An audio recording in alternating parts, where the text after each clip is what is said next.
গান্ধীজি, আমরা সবাই স্বচ্ছভাবে বুঝে নিতে চাইছি, সুতো কাটলে বিদেশি জিনিস বর্জন করবে, বিদেশিরা বুঝতে পারবে যে আমরা ওদের বিরোধিতা করছি। কিন্তু এরপর কি? আমি মানছি ওদের ব্যবসায় ক্ষতি হবে, কিন্তু এতেই কি ওরা দেশ ছেড়ে চলে যাবে?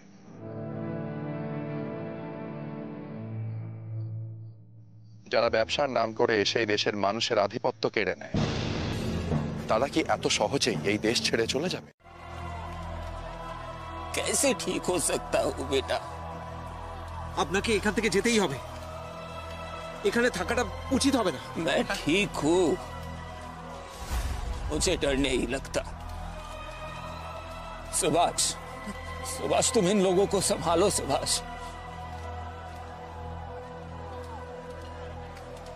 ये कौन लोग हैं सुभाष जो हिंसा फैलाना चाहते हैं? पता नहीं, আমি কিছু বুঝতে পারছি না। পুলিশ ছাড়া আর কারা আমাদের শত্রু হতে পারে? আমাদের সভা ভেস্তে দেওয়ার জন্য ওরা অনেক কিছু করতে পারে। আপনি তো আইন নিয়ে কাজ করেন, জাতীয় কংগ্রেসকে নিষিদ্ধ ঘোষণা করা হয়েছে, আর আপনারা নিষিদ্ধ সভা করছেন এখানে।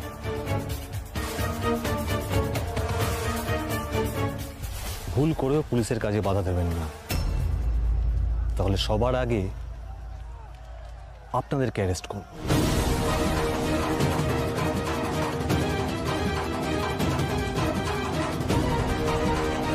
চলো।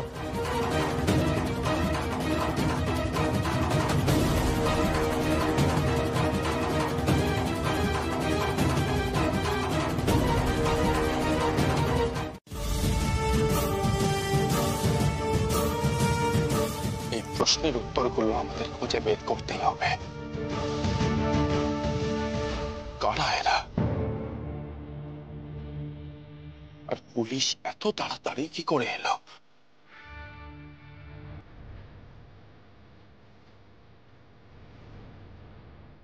আর যারা বোমা ছুড়েছে তাদেরকে এত সহজে পেয়ে গেল কি করে?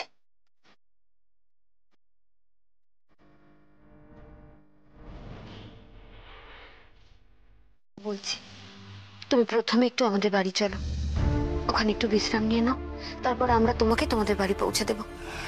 না মেজো বৌদিদি, আজ অনেক দেরি হয়ে যাবে।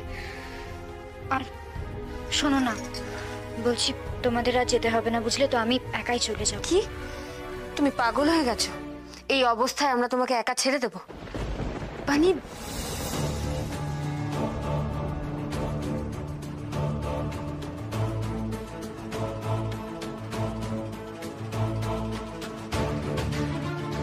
মেজ দাদা মেজো বৌদিদি ওই বাড়িতে গেলে তো ওনারা সবাই প্রচন্ড রেগে যাবেন।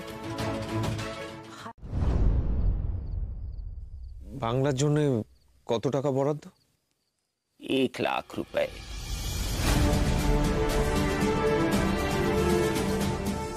1 লক্ষ টাকা? मुश्किल काम नहीं है बेटा, बस थोड़ी मेहनत करनी पड़ेगी। अच्छा सुनो, कल मैं दिल्ली वापस जाऊंगा, वहां कांग्रेस का सभा है, लेकिन तुम लोगों से फिर मुलाकात होगी जरूर।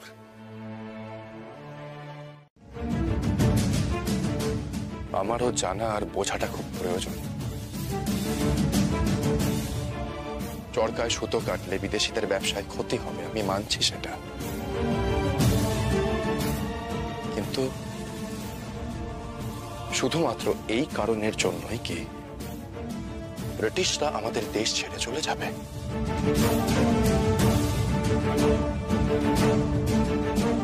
কেন যাবে?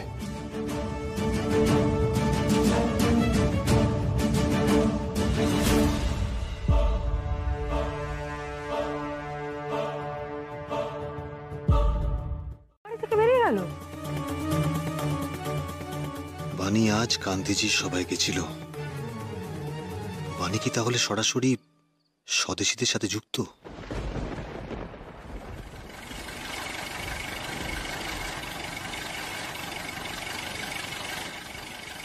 বাইরে একটা গাড়ি এলো, কেউ এসেছে বোধহয়।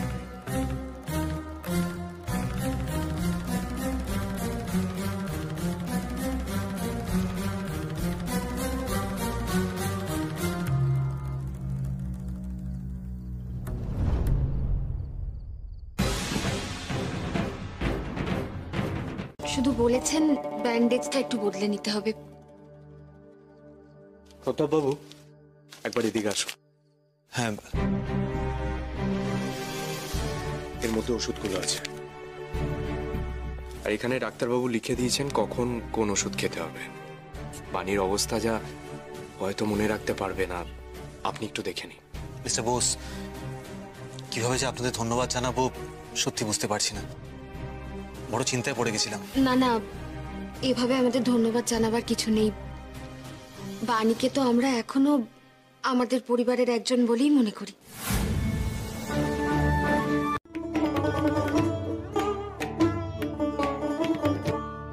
তুমি আজ সবাই গিয়েছিলে? এত সাহস হয়েছে তোমার? এখন এসব থাক, তুমি ঘরে যাও বানি।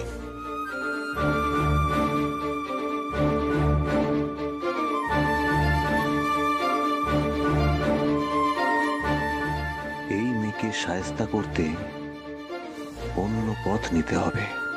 প্রতাপ,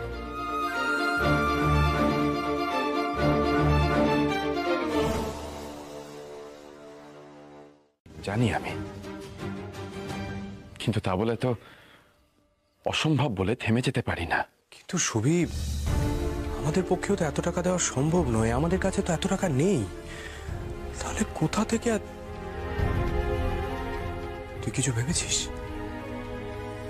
ভাবছি তো মেস দাদা, কিন্তু ঠিকঠাক কোনো উপায় বের করতে পারছি না। আচ্ছা, বাণী কেমন আছে এখন? বাণী এখন ঠিক আছে, দু একদিনের মধ্যে সুস্থ হয়ে যাবে। বেশ ভালোই আঘাত লেগেছে ওর। মেয়েটা খুব ভয় পেয়ে গেছে, তাতে কিন্তু গান্ধীজির যাতায়াত নিয়ে বেশ চিন্তা হচ্ছে।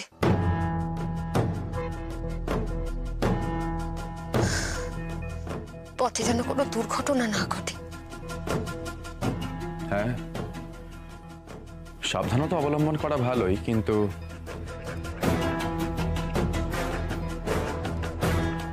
আমার কেমন যেন মনে হচ্ছে আর কোনো বিপদ হবে না। তুমি এত নিশ্চিন্ত হচ্ছ কি করে ছোট দাদা? তোমরা কেউ একটা জিনিস লক্ষ্য করেছ? সভায় অত মানুষ ছিল, অত ভিড় ছিল। মানে তোমায় আমি কি বলেছি? এই বাড়িতে কোনো রকম দেশের কথা হবে না।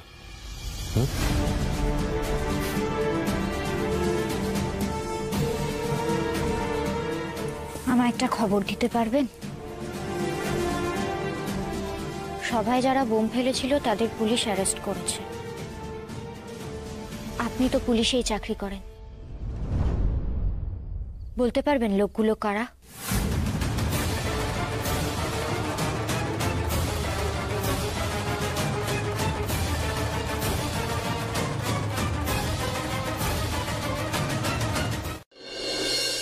আমি জানি সুভাষের উত্তর কি হবে, কিন্তু কথাটা আমি ওকে কি করে বলবো সেটাই তো বুঝতে পারছি না। আপনি তো 1 লক্ষ টাকা জোগাড় করবার পথ খুঁজছিলেনই। এই পথটা আমি খুঁজিনি বাসন্তী, নিজে হেঁটে আমার কাছে এসেছে। আপনি আমায় ডেকে পাঠিয়েছেন? সুভাষ, বসো বসো বসো।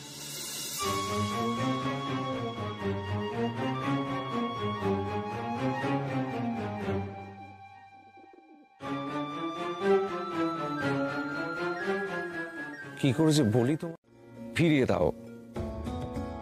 একজন মেয়ের বাবা তোমার বাড়িতে যেতে সাহস না পেয়ে আমার কাছে এসেছিলেন প্রস্তাব নিয়ে। তার মেয়ে দেখতে শুনতে ভালো, MA পাস।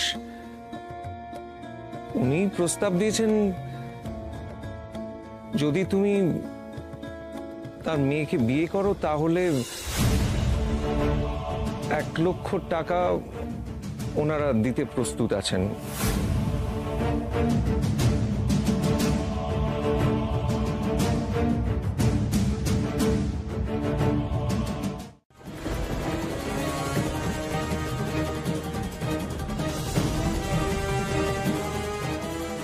আপনি পুলিশে চাকরি করেন, আপনার পক্ষে বলাটা সহজ হবে, তাই আপনাকে জিজ্ঞেস করলাম। হঠাৎ করে সভার মধ্যে কিছু লোক এসে বোম মারল, তাদের বোমার আঘাতে আমি আহত হলাম, তারপরেও জানতে চাইব না লোকগুলো কারা এবং কেন সেই কাজটা করলো? আচ্ছা, আপনি তো আমাকে এত ভালোবাসেন,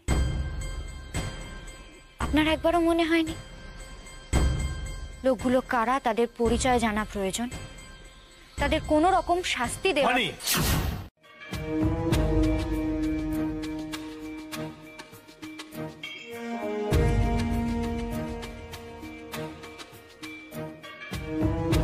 আপনি উত্তর দিন বা না দিন, আমায় থেমে গেলে চলবে না। প্রশ্ন করতে হবে, জানতে হবে, জীবনের সব অভিজ্ঞতাগুলো তুলে রাখতে হবে, আর এগুলোই হবে আমার জীবনের শিক্ষা।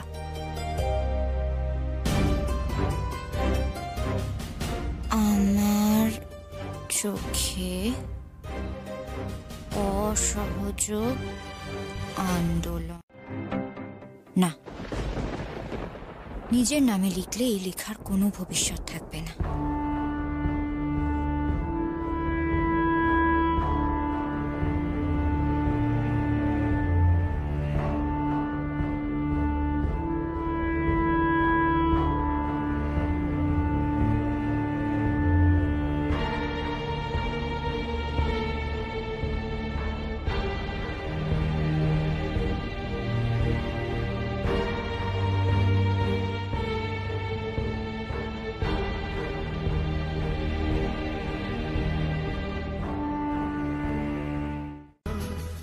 অনেক বড়,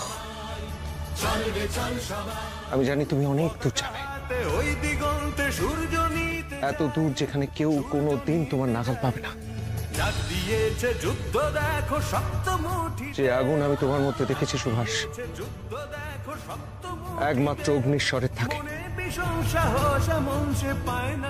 আগুন জ্বালো সুভাষ, আগুন জ্বালো। মারের সাগর পাড়ি দিয়ে সে আনবে আজাদি, পিছন পানে সে দেখবে না যে নেই সে অবকাশ। বিশ্বাস নিয়ে তো সবাই লড়াইটা করছে, পথটা আলাদা হলেও লড়াইটার উদ্দেশ্য তো একটাই। তাহলে লড়াইটা তুমি যেভাবেই করো না কেন, তার জন্য টাকা তো প্রয়োজন হেমন্ত, আর সেই টাকাগুলো আমাদের জোগাড় করতে হবে। হ্যাঁ আমি সব মানছি, কিন্তু এতগুলো টাকা কেউ পারে জোগাড় করতে? সবাই তো পারছে হেমন্ত, সবাই পারছে, বাংলা ছাড়া সবাই পারছে হেমন্ত। তাহলে বাংলাই বা পারবে না কেন? প্রিন্স এডওয়ার্ড যখন কলকাতায় এসেছিল তখন যদি হরতাল সফল হতে পারে, তাহলে এই টাকাও জোগাড় হতে পারে। আমি তোমার কথা অস্বীকার করছি না সুভাষদা, কিন্তু আমি ভাবছি হরতাল আর টাকা দুটোই কি এক? বাড়ি ফিরতে দেবে নাকি? বুঝিয়ে তবেই ছাড়বে। মাস্টারমশাইয়ের কাছে বহুবার শুনেছি এটা তোমার ছোটবেলার রোগ। নাও নাও, এবার সবাই একটু জল খাবার খেয়ে নাও। ওই দেখো দেখো সবাই, মেজো বৌদিদি কিভাবে আমাদের পাশে রয়েছেন, শেখো কিছু ওনার থেকে। এত ভরসা পেয়েও তোমার মন ভরছে না হেমন্ত? আচ্ছা মেজো বৌদিদি, বল। আমরা আজই টাকা জোগাড় করার লক্ষ্যে ঝাঁপাবো। খুব ভালো। বাসন্তী কাকিমা বলেছেন উনিও থাকবেন আমাদের সঙ্গে, আর ক্যালকাটা ইউনিভার্সিটির মেয়েদেরও ব্যাপারটা জানানো হয়েছে। আপনি যাবেন তো? কেন যাব না, নিশ্চয়ই যাব। নাও এবার খাও। এতে উড়িষ্যা যাওয়ার টিকিট রয়েছে। আজকে রাত্রে ট্রেনে তোমরা সবাই কলকাতা ছেড়ে উড়িষ্যা চলে যাবে। আগামী 1 মাস কেউ কলকাতায় ফিরবে না, আর সবাই আজীবন মুখ বন্ধ রাখবে। এতে যা টাকা আছে তাতে 4 জনের আরামসে চলে যাবে। রমেন, ওদেরকে স্টেশনে পাঠাবার ব্যবস্থা করো। আর একটা কথা, 4 জন একসঙ্গে শহর ছাড়বে না, 2 জন 2 জন করে ছাড়বে, ঠিক আছে?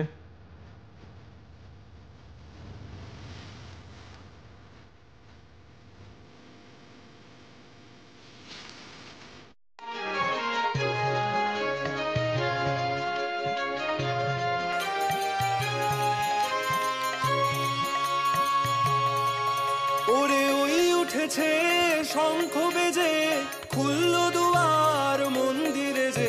ওরে ওই উঠেছে শঙ্খ বেজে, খুললো দুয়ার মন্দিরে যে। লগ্ন বয়ে যায় পাছে ভাই, কোথায় পূজার অর্ঘ্য? এখন যার যা কিছু আছে ঘরে সাজা, পূজার থালার পরে আত্মদানের উৎস ধারায় মঙ্গল ঘট ভর। আমরা পারবো তো? 1 লক্ষ টাকা চারটিখানি কথা তো নয়। পারতে তো আমাদের হবেই হেমন্ত। আমরা নিশ্চয়ই পারবো, বিশ্বাস রাখো। তুমি দেখো কত মানুষ এগিয়ে আসছেন, পারবো আমরা। এসো।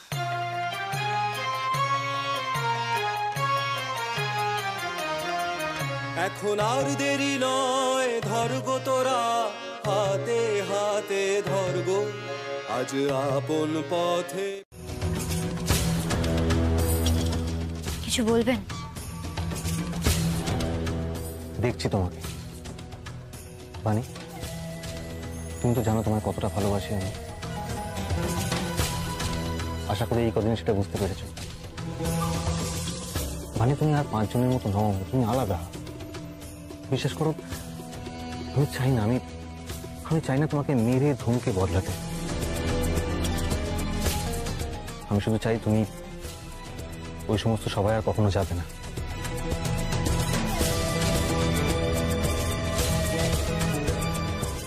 উত্তর দিচ্ছ না কেন? এই বাড়ির ছাদের নিচে দাঁড়িয়ে তুমি স্বাধীনতার বুলি আওড়াবে না, স্বদেশীদের মতো কথা বলবে না। আমি তো বুঝতে পারছি না তোমার কিসের অভাব এখানে, কেন তর্ক করছো? তর্ক করছি কারণ যুক্তিগ্রাহ্য কোনো উত্তর পাচ্ছি না। কিসের অভাব জানতে চাইলেন না? স্বচ্ছতার বড় অভাব এখানে। আমার চোখের সামনে সবটা ধোঁয়াশা। আর স্বদেশীদের ঘৃণা করা যুক্তিগুলো আমার কাছে বড় অবান্তর বলে মনে হয়। পথে ফিরতে হবে, সামনে মিলন স্বর্গ। এখন আর দেরি নয়, ধরগো তোরা হাতে হাতে ধরগো, হাতে হাতে ধরগো, হাতে হাতে ধরগো।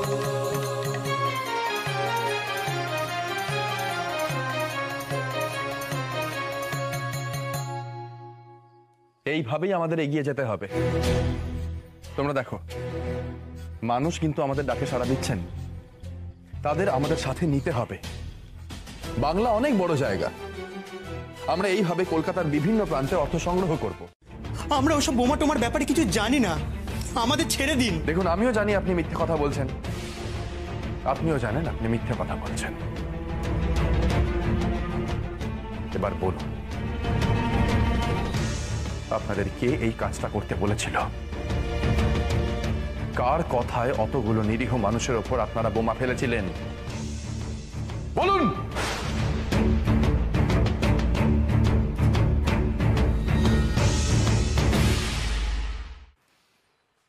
আর যে পালাবার পথ নেই,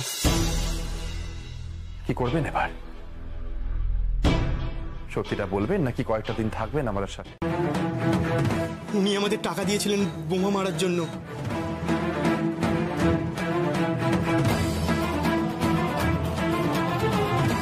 আমরা যা করেছি টাকার জন্য করেছি, আমাদের মাফ করুন, আমাদের যেতে দিন, আমাদের ছেড়ে দিন, আমাদের মাফ করুন।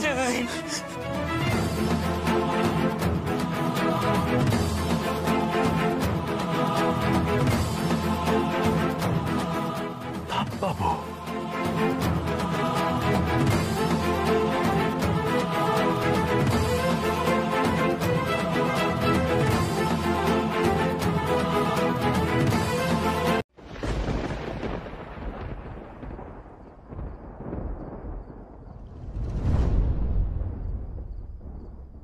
তোমরা ঠিক আছো তো?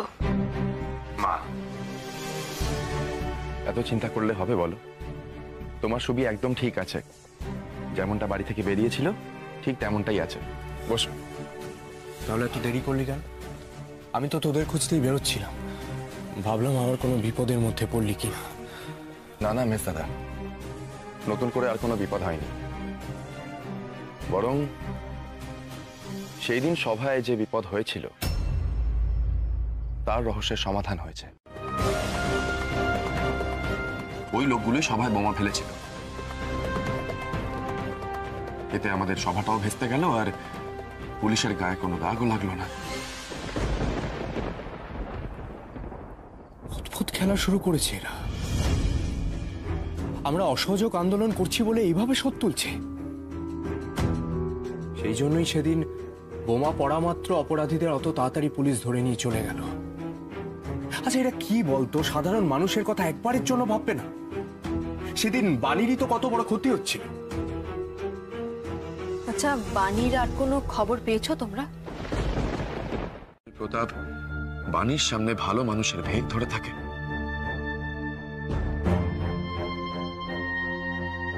আর সেটা হলে বাণীর সেটা বোঝার কথা নয়। আপনারা অবিলম্বে প্রতাপের বাড়িতে গিয়ে বাণীকে ওর স্বামীর সাথে এই বাড়িতে নিমন্ত্রণ করুন। বাণীর স্বামীকে আমি দেখলেই বুঝে যাব যে এই প্রতাপই সেই প্রতাপ কিনা।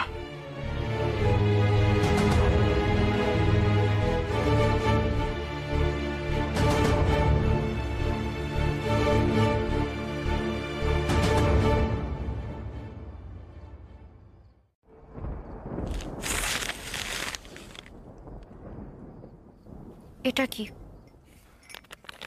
খুলে দেখো, তোমার জিনিস দেখো।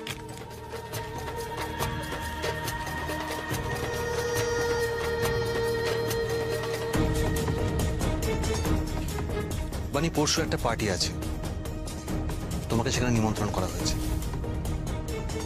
এই শাড়িটা পরে তুমি আমার সঙ্গে সেখানে যাবে। টেগার্ড সাহেব পার্টি রেখেছে। টেগার্ড সাহেব? তিনি তো আমায় চেনেন। তুমি প্রেসকে খাদি অফার করতে, তাহলে এই যে পরীক্ষা দোহাই দিচ্ছ না, যে সমস্ত কিছু আমি বন্ধ করে দেব।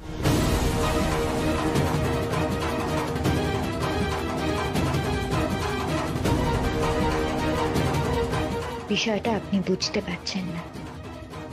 আমাকে দেখার পর হয়তো টেগার্ড সাহেব আপনাকেই চাকরি থেকে বরখাস্ত করবেন। কাল রাত অবধি ভাবার সময় দিলাম, ভেবে আমাকে জানিও।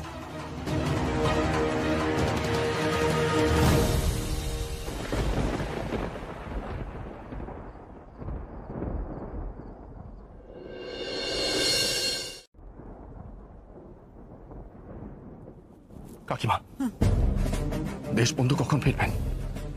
আমাকে ওনার সাথে কথা বলতে হবে।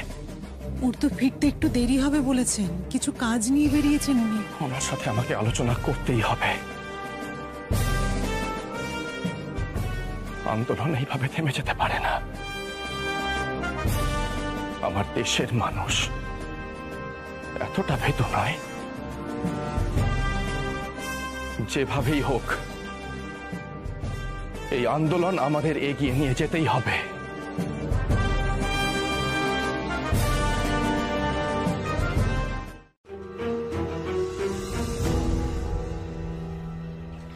মেজো বৌদিদি, আপনি এখানে?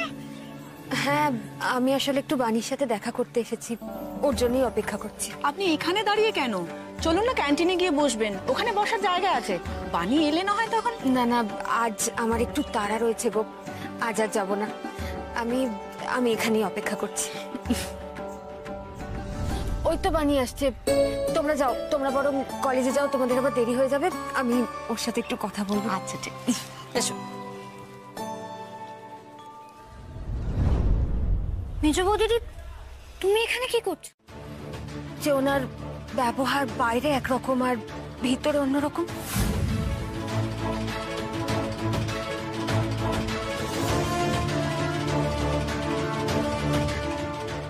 মনে তো আমার প্রথম দিন থেকেই হয়েছে, একটা না অনেকগুলো রূপ ওনার।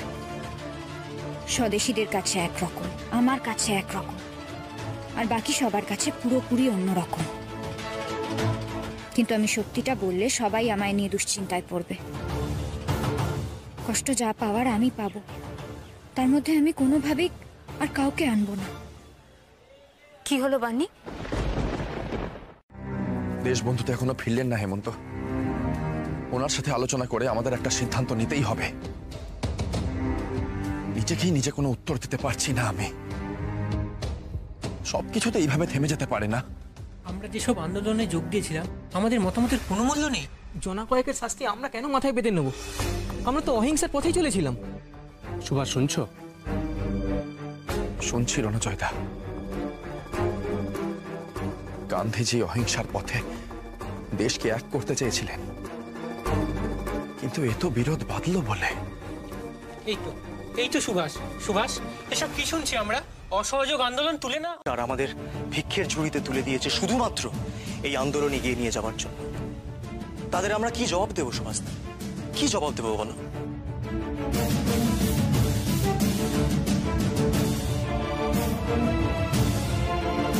তোমাদের এই প্রশ্নগুলো আমি সবার আগে নিজেকেই করেছি, উত্তর পাচ্ছি না। তবে আমার বিশ্বাস এভাবে না হোক অন্যভাবে দেশের স্বাধীনতা আসবেই।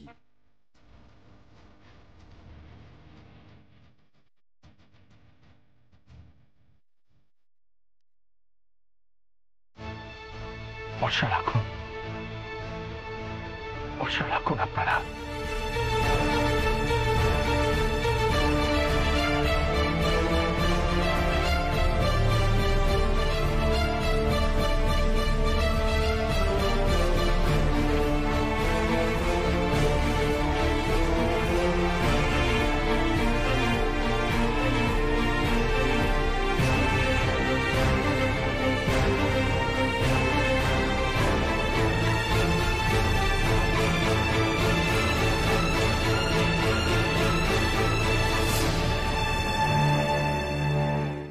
বদলে এই পরিবারের নিয়ম মেনে যদি ওই বাড়িতে ফিরতে চায় তো ভালো, নইলে ওকে এই বাড়িতে আর কোনোদিনই ফিরতে হবে না। এটাই তোর বাবার আর আমার শেষ সিদ্ধান্ত।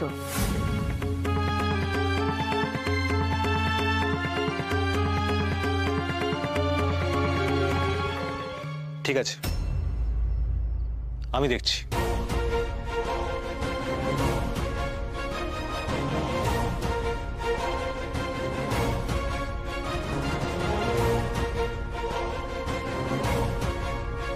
ধারণা না ওই খানিকটা হাওয়ার মতো, বেশি দিন টেকে না। কি বলতে চাইছেন আপনি? সত্যাগ্রহীদের কি হয়েছে? বাবা, তোমার তো বড় বেশি উদ্বেগ দেখতে পাচ্ছি। তাহলে শোনো, তোমাদের নেতা গান্ধীজি আন্দোলন তুলে নিয়েছেন। মানে?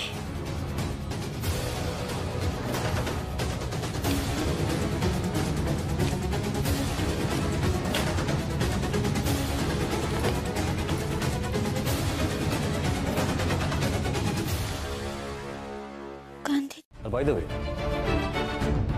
তুমি পার্টিতে যাবে তো?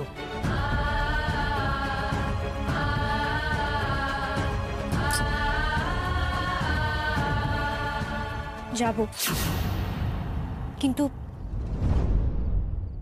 কিন্তু কি?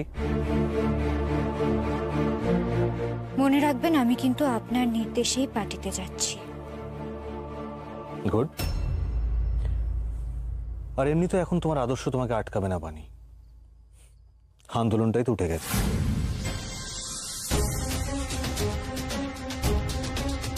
কি দেখছো এভাবে?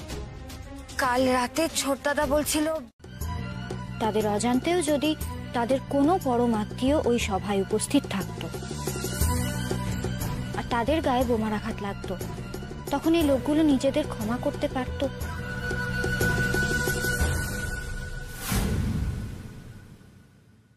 বানি এভাবে কেন বলছে? ও কি কিছু আন্দাজ করতে পারছে? না না, বানির পক্ষে এটা জানা সম্ভব না। উত্তর দিলেন না যে? কি মুশকিল, আমি কি করে জানবো? আমার পক্ষে জানা সম্ভব নয়। যে মানুষগুলো হতাশ হয়েছে, এরপর তাদের দলে ফেরানো ভীষণ কঠিন হয়ে যাবে মা। আর এরপর তো আমিও 10 বার ভাববো আমি ওনার দেখানো পথে চলবো নাকি নিজের পথ নিজেই তৈরি করব। এই ভাঙনটা অনেক বড় ভাঙন লেগেছে মা। এরপর হতাশাগ্রস্ত মানুষকে আবার নতুন করে উজ্জীবিত করে আন্দোলনে ফেরানো ভীষণ কঠিন হবে, ভীষণ কঠিন। আমরা নিশ্চয়ই একদিন যাবো আপনাদের বাড়ি। আপনারা দাঁড়িয়ে কেন, প্লিজ বসুন না। বাবা মায়ের সাথে কথা বলুন, আর অবশ্যই কিন্তু খাওয়া দাওয়া করে যাবেন, আমাদের দেরি হয়ে যাচ্ছে। আসলে আমরাই ভুল দিনে চলে এসেছি। আপনি ব্যস্ত মানুষ, আমাদেরই তো খবর দিয়ে আসা উচিত ছিল। না না, এভাবে প্লিজ বলবেন না। সত্যি বলতে আমারই খুব খারাপ লাগছে। আচ্ছা ঠিক আছে, আজ না হোক আর একদিন অবশ্যই যাবো আপনাদের বাড়ি। Sir, excuse me. কোনো মানুষ কাউকে এতটা অপছন্দ করলে তার সাথে এত ভালো করে কথা বলতে পারে, এইভাবে আতিথেয়তা করতে পারে। মানি, চলো। আপনারা অনুমতি দিলে ওদের দুজনকে আমরা নিয়ে যেতে পারি। শরৎবাবু, অনুমতি কথা পরে হবে। আমি আপনাদের বাড়ি যেতে পারি, তবে একটা শর্ত আছে আমার। কি শর্ত? আগে আপনারা দুপুরে এখানে খাওয়া দাওয়া করবেন। সুভাষ, ক্ষত যত পুরনো হবে তাকে সারিয়ে তোলা তত কঠিন হবে। এখনো তোমার ওপর ভরসা করে এখানকার মানুষজন চুপ করে আছে।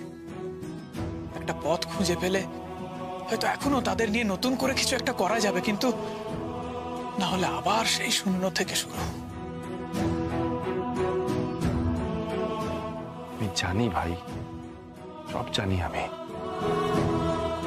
আর এটাও জানি যে এগিয়ে যাওয়ার শক্তিটা আমাদেরকেই খুঁজে পেতে হবে। কিভাবে জানি না, শুধু জানি পেতে হবে। এই বইটা পড়ো। তোমার কাকাবাবু এটা খুব পড়েন, বারবার পড়েন। কাজী নজরুলের লেখা। এতে হয়তো তুমি অনেক রসদ পাবে সুভাষ। নিস্তেজ মন তেজ পাবে, আর তাতেই হয়তো তোমার সামনে নতুন কোনো পথ খুলে যাবে সুভাষ।